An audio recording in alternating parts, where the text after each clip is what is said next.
The 6.5 is on the road here in Las Vegas, Nevada. We are at Dell Technologies World 2025. It is AI nonstop from morning to night here, talking a lot so far about data center, client, the industrial edge, Daniel. Yeah, we've covered a lot of ground in a short period of time.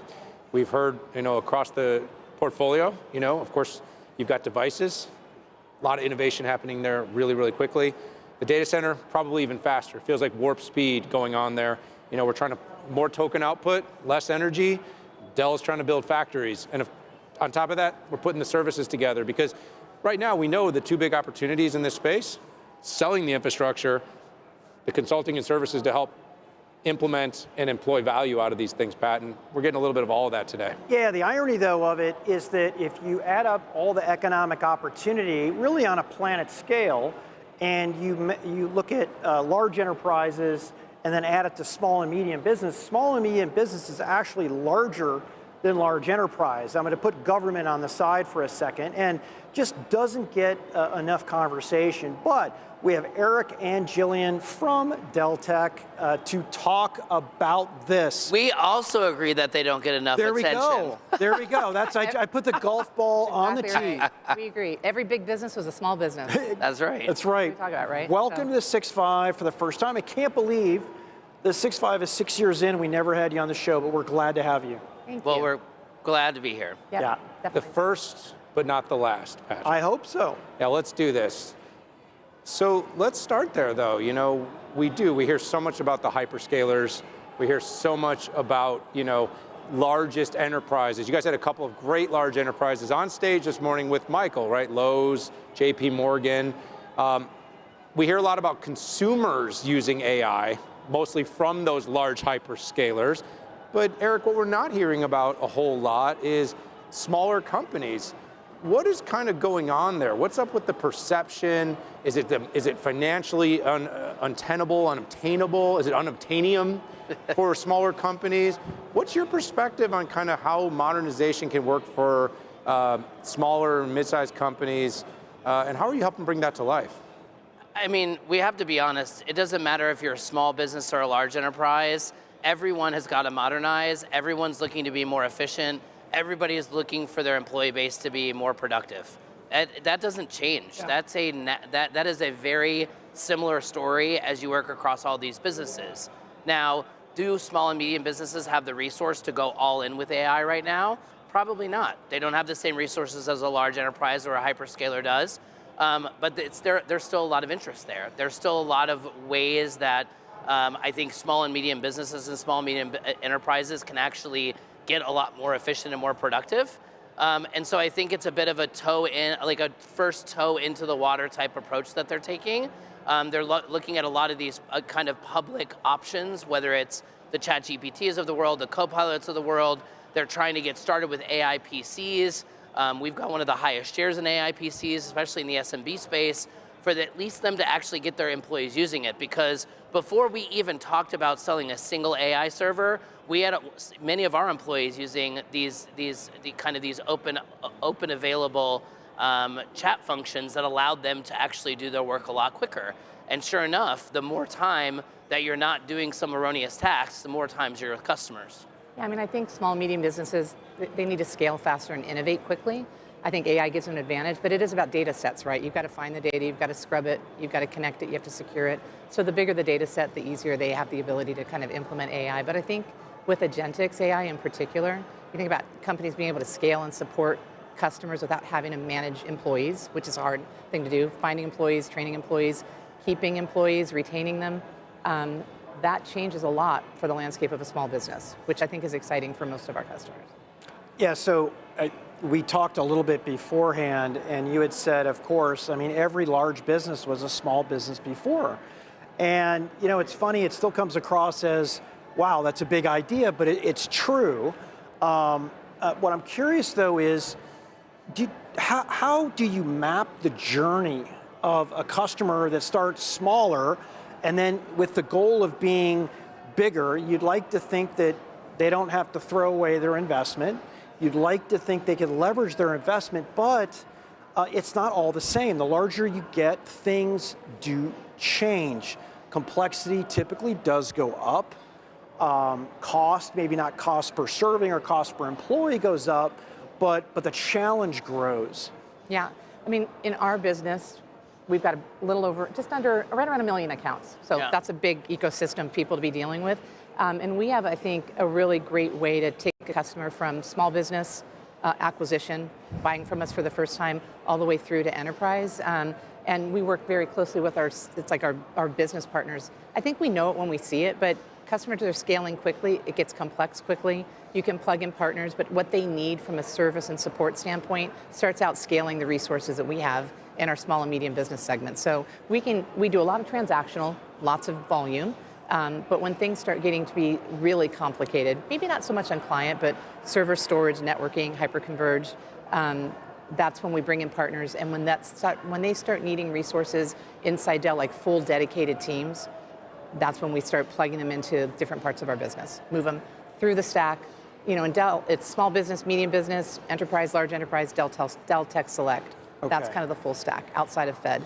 Yeah, so a journey for everybody on the continuum. And I think the other important thing to think about here is that, you know, there was a time in our journey where even in small business, we were, you know, we'd talk to anybody. We'd talk to our barber shop, we'd talk to a dry cleaner, we would talk to anybody that would want to talk to us because we wanted to just get as much of our technology out there as possible.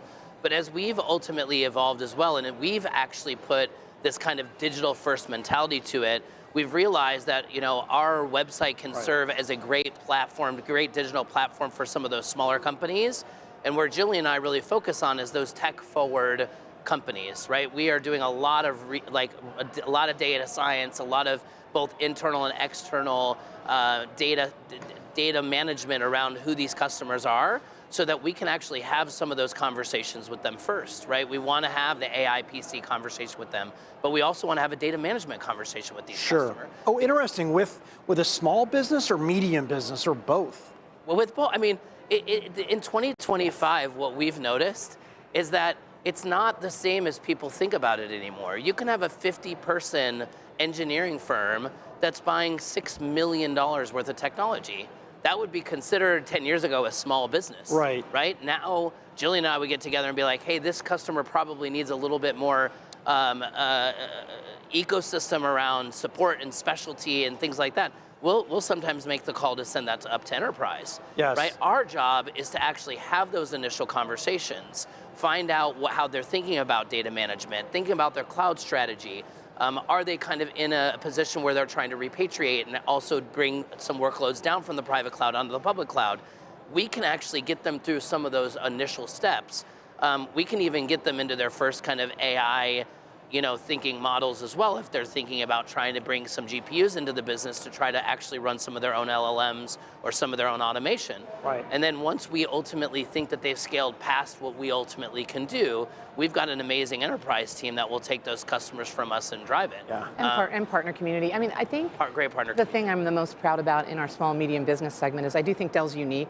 We have salespeople that are connecting with those customers directly. We're not just relying solely on a partner channel. That's we right. love our partners, but every one of these customers that Erik and I manage has a dedicated sales team. So we're talking to them, we understand their business, we're working with them to understand, hey, where are you coming from? Where are you today? Where are you going? And we have the ability to kind of match their vision of where they see their business going with the resources that we know that we have at our disposal inside our business. I mean, we are a world of experts inside our company, which I think is super exciting for a medium business because you can tap into engineering at any level. It can be client, it can be networking, it can be storage, it can be server, it could be AI, it could be GPU workloads. Like, we've got specialty that we can bring in from an expertise standpoint all the way down to the small business. I think that does make us unique. Like, what other OEM or manufacturer is bringing a sales team all the way down to a 20-person customer? I mean, listen, Dell started with the direct model. You realized, probably years in, that you did need help with the channel. That wasn't always the case. Yep. But bringing the channel in, bringing partners in at the right time doesn't mean just giving everything and the keys to everything. I think keeping that direct relationship is a strategic advantage that Dell does have. Well, I mean, with that said, I mean, Jillian and I have the largest direct SMB sales force in the country, bigger Right. than any of our competitor, bigger than any channel partner. But what makes us truly special is that I think when we say direct, we don't mean that we necessarily have to sell it direct, but we want to have that direct relationship with the customer. Yes. We want to be on the front line having that data management conversation, that AI conversation, that PC refresh conversation with that customer. And then we ultimately have the ability to figure out who's the right partner. Do we bring a distributor partner in? Can they service them better? Can they have a better deployment? A lot of our small and medium businesses don't even have the space to sometimes take in all of the inventory they need. So we need our partner community to help, space out deliveries. We need to make sure that they have a more sizable or better ability to deploy those products than we do. And the financing, not only that Dell can do with our customers to help them with the financial aspect, but what the channel partners can help us do as well, is a huge burden off their back when they think about whether they want a consumption model, do they want to actually purchase it outright? They're really helpful with us in that aspect too. So Jillian, because I'm hearing a lot of interesting inflections about companies growing, small companies becoming big consumers of meaningful infrastructure. And I'll be candid, even as an analyst, a lot of times when I think about where those smaller companies and mid-sized companies are going to turn, it's often been cloud and SaaS. Swipe a credit card, get started, very little infrastructure requirement. But what I'm hearing from you is that's not entirely the case. And in fact, you're building a very robust business. So as you go from you handle small and medium, your remit is specifically focused on medium. As companies kind of go from being the smaller, they grow up, they become medium companies, they start consuming technology a little different. AI is changing that trend line again. Yeah. And what role does Dell play in sort of guiding that along? And what are some of the key tenets to winning the trust? Because right now what I do feel like is whether it's you, it's any of the ISVs, whether it's the cloud, everyone kind of wants to be that trusted partner. Yes. So what's the secret sauce for Dell to be the trusted partner for these companies that are growing up from small into your world? I think we're really lucky because our portfolio is so broad, so we're not necessarily pushing somebody into one solution. It really can be many different solutions. I think in small business, you're right, you're going to swipe a credit card, it's easy, you don't have an IT team.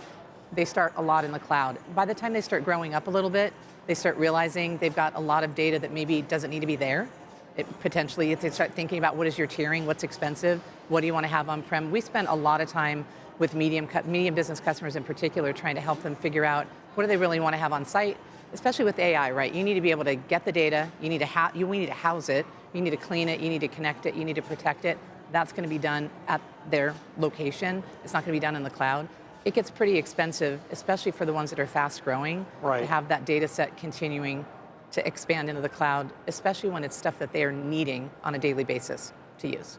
By the way, it's been a great conversation. We have 2 minutes left. Okay. What I want to do is have a little bit of a speed round on, you have to name your favorite AI product or solution, a new one that gets you most excited in your area. I know you love all your children your same, but you have to prioritize. How about the top three? We'll start with you, Erik.